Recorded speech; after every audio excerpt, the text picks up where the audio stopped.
Beautiful people, it's me, Pamela, on my YouTube. Cho, no, what's the T? Siyahlazia.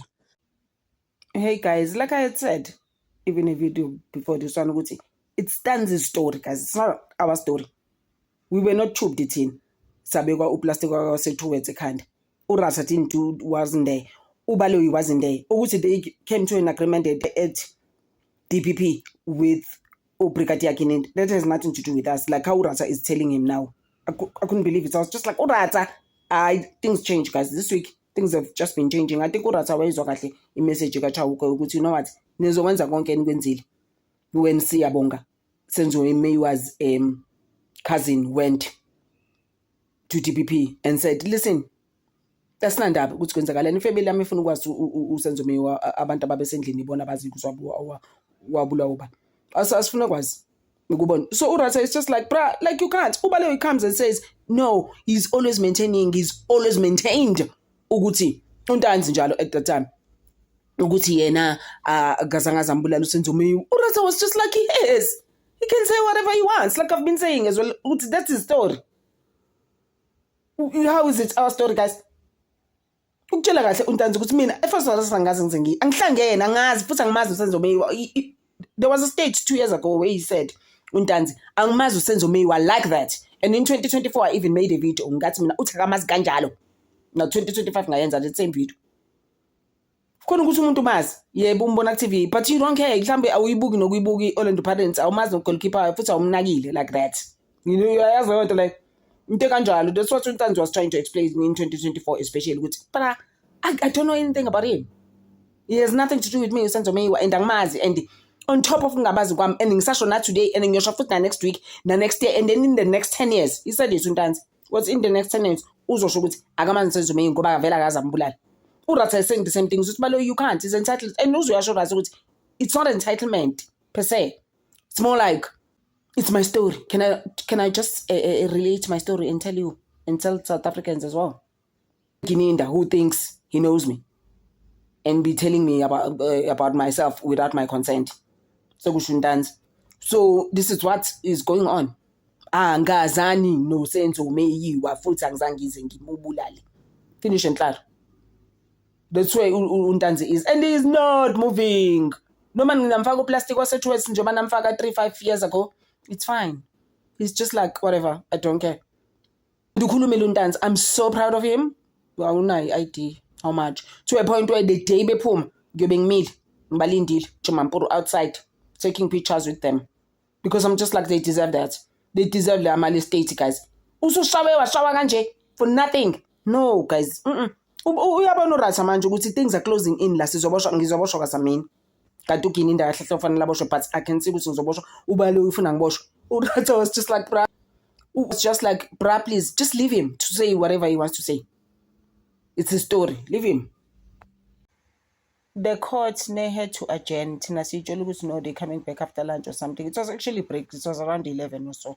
How people never came back after Baloyi said, can we meet at the chambers? I was like, no, they're not coming back. That was it. They never came back after them giving Baloyi Urata where to get off. It was just like, bruh, Unthanzi can say whatever he wants.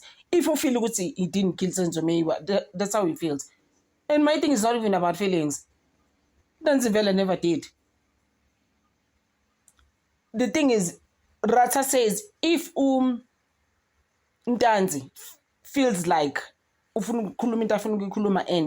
he feels ukuthi is maintaining the fact that he did not unalive Senzo Meyiwa, then be it.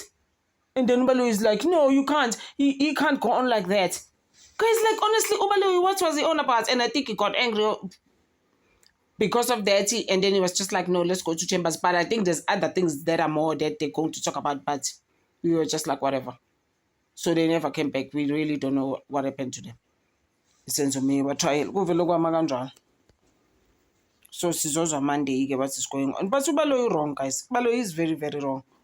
How then uNtanzi mayithi angizange ngimbulala uSenzo Meyiwa and angimazi uSenzo Meyiwa, and even in 10 years time angimazi uSenzo Meyiwa and I never really unalived him. That's his thing. That's his story, guys. We must leave the guy alone.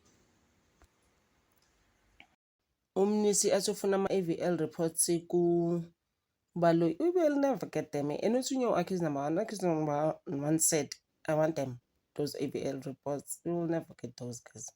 Let's just move on, honestly. Yes. Asikhumbuze Mr. ukuthi usengaphansi kwesifuba. Siyabonga.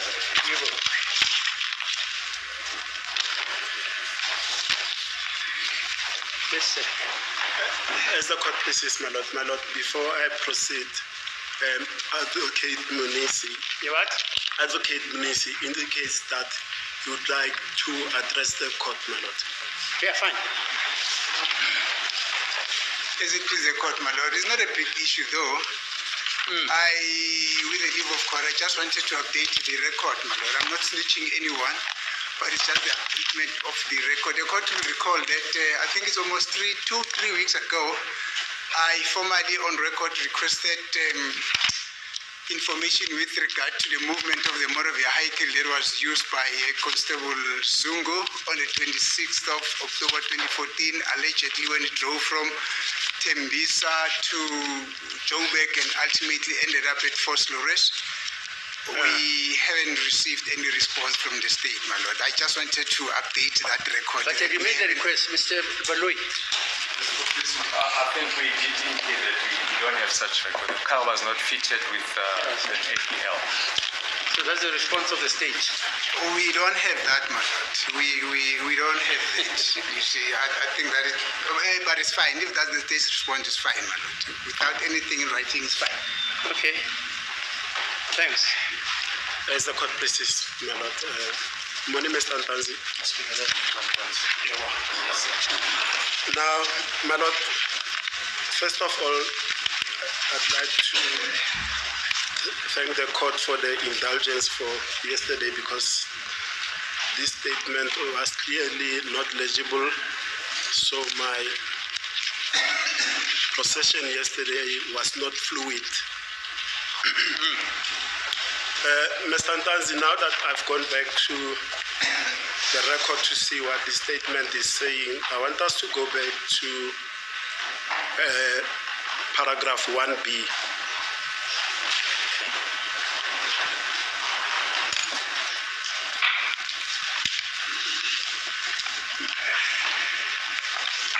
And then it reads, he is also informed that if necessary, he will be afforded protection against any irregularities, and that I will, as soon as possible, have any irregularity investigated by a senior police officer.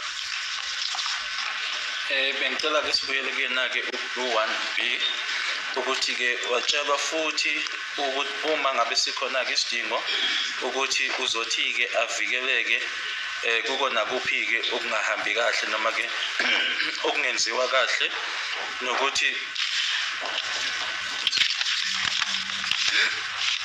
nokuthi-ke ngokuphazima kweso-ke nakuphi okungenziwa kahle noma okungahambi kahle kuzothi-ke kuphenywe yiphoyisa. And in fact, Mr. Ntanzi, just for clarification purposes, this is not a question put to you, but rather it's information given to you by the magistrate. Kodwa lana-ke akusona umbuzo, kodwa-ke lokhu-ke ulwazi-ke noma-ke i-information oyinikezwa imantshi.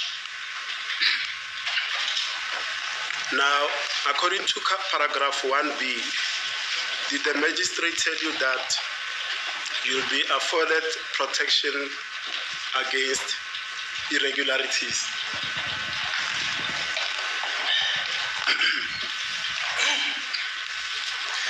Ingabe manje yakutshela yini yakwazisa yini ukuthi uma ngabe kukhona okungenziwa kahle okungahambi kahle uzothi unikezwe ukuvikelwa uzothi uvikelwe? No. And according to paragraph 1B, did the magistrate inform you that any irregularity would be investigated by a senior police officer? Ingabe wakutshela yini-ke ukuthi uma kukhona okungenziwa kahle okungahambi kahle ukuthi-ke kuzothi kuphenywe-ke yiphoyisa? No. Did the magistrate explain what kind of irregularities will be investigated. Ingabe manje yakusho yini ukuthi kuyini lokho abayikhuluma ngakho ukuthi uma kukhona okungenzekanga kahle okungenziwa kahle noma okungenzeki kahle washo ukuthi ukhuluma ngani mayisho njalo? No, she never told me anything.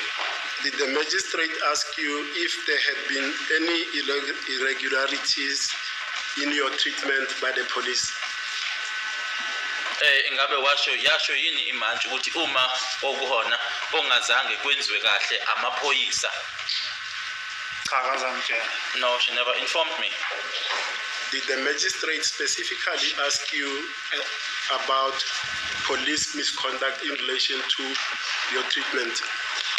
Ingabe imanje yakubuza yini mayelana nokungayiphathi kahle noma ungenzi kahle kwamaphoyisa kuyindlela abenza ngayo noma abakuphatha ngayo? No.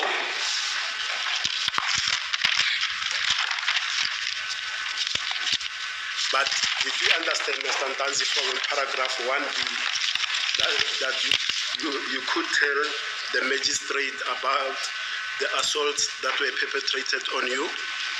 Kuloko okubhalwe la ku-1B, ingabe wawazi yini ukuthi khona lokho okubhalwe la ukuthi wawungayitshela imanje mayela nokushaywa kwakho amaphoyisa? I would have informed her, my lord, if she had asked me, but she never asked me. Now let's go to paragraph 1C, and it reads that this is not a trial and that I'm not hearing any charge against him. Should I proceed? Sorry. Okay. And then beneath that it says, do you understand this explanation and do you accept it as correct? And the answer recorded there is yes. Lana ke kuthi ke akusona ukuqhula kwecala leli nokuthi ke angizile ukuthi ngizolalela ke amacala noma icala alithwesiwe. Ingabe uyakuzwa yini lokhu okuchazwayo? Uyakwamukela yini ukuthi kunjalo noma kuyiqiniso? Impendulo ithi yebo.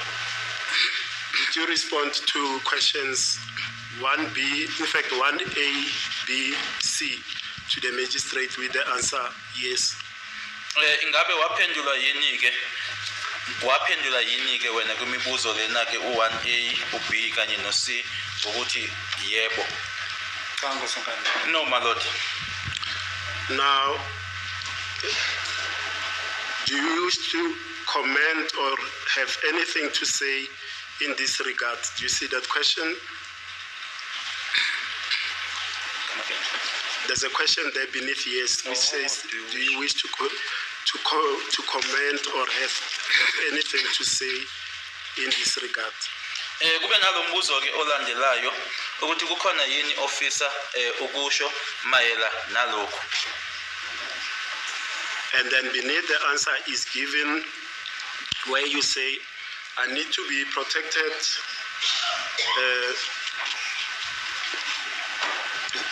from a group of people that I was with when this whole thing was committed. Ngikholwa impendulo ithi ngikholwa ukuthi kudingeka noma ngidinga ukuvikeleka kubantu enganginabo ngathi konke lokhu kwakwenzeka. Do you see that? Uyakubona lokho? Yes, I see it. And did you provide that explanation to the magistrate? Ingabe wanikeza ngaleyo impendulo kwimanje? No, my lord. And it further proceeds that you say you were pointed with a fingerprint as a warning. Ngase yaqhubeka ke ithi ngase ngikhonjwe ngomunwe nanjengesexwayiso. Did you say anything like that to the magistrate? Istatement sokonyuluka. Kabanga sesone sifisa la ngazi ukuthi wakiwa kuphi indawo. Ngabona nje singetha singena khona. No, it was not my desire. I did not even know as to where we were going. I just saw the place when we entered it. And is it correct, Mr. Ntanzi, that from your testimony here in court, is that from the 16th of June up to the 24th of June 2020, you had always maintained your innocence, that you know nothing about Senzo Meyiwa's killing and that you were not involved in his killing. Ingabe kuyiqiniso yini ukuthi ke bekuyinto nje okade uyisho ngaso sonke isikhathi kusukela ngesikhathi sokuboshwa kwakho ngeyi-16 zika June 2020 kwaze bayofica ngazo ke i-24 zika June 2020 ukuthi wena ke awazi lutho ngokubulawa kukaSenzo Meyiwa?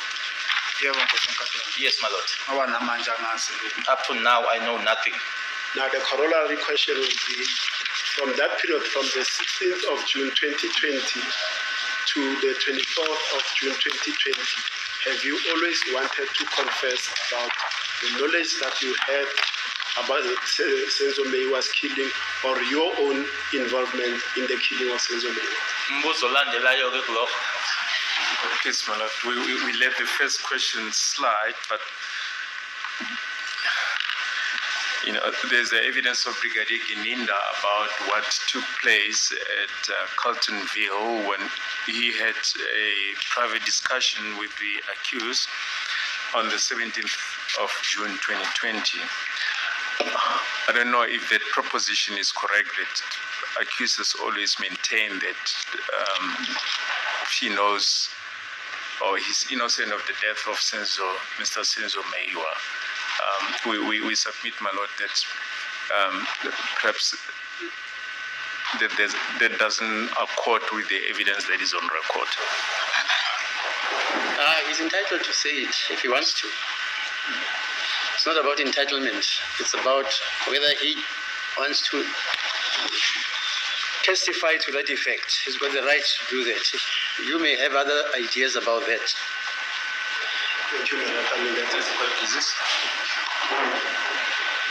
So the question, Master Ntanzi, was this: from, you've said since your arrest on the 16th of June 2020 to the time you met the magistrate on the 24th of June 2020, you have always maintained your innocence, that you have no knowledge about the killing of Senzo Meyiwa and you were not involved in his killing, correct? Shiloke ukuthi ke ukusuka ngazo i-16 zika June 2020 kwaze kwayilanga owahlangana ngalo nemanje ngeyi-24 zika June 2020. Ngaso sonke leso sikhathi ke ukhuluma into eyodwa ukuthi ke awazi lutho ngokubulawa kukaSenzo.